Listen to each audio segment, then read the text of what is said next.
በህይወትህ የመጨረሻው ስኬት የነገ ኃያልነት መሰረት አይሆንም። መውጣትም እንዳለ ሁሉ መውረድ አለ። አሸናፊነት ከጥረት ይመነጫል። ስኬት ራስን ከማወቅ ይፈጠራል።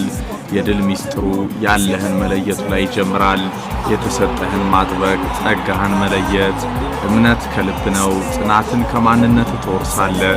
ታታሪነት፣ ጠንክሮ መስራት ከተራራው ጫፍ ያደርስሃል። ያኔ በሕይወቱ ሁሉ ነገር ይኖርሃል። ሳር ቅጠሉ ስላንተ ያወራል። የለፉልህ ምኞታቸውን ይኖራሉ። ደስታቸውም ጥልቅ ነው። ዝናህ አያስደነግጣቸውም።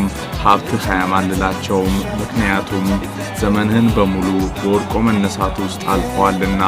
ከጎንህ ያልነበሩት አትችልም ያሉህ በማግኘት ማጣቱ የተሳለቁት ሁሉ ያሸነፍክ ዕለት ፈተና ባይገባቸውም ስለ ጀግንነት ያወራሉ። የወደቅክ ዕለት ተሳስተ የተገኘ ሰሞን ግን መድረሻ ያሳጠዋል። ያኔ ለሕይወት ዋጋ የምትሰጠውን ነገር ጠንቅቀህ ትረዳዋለህ።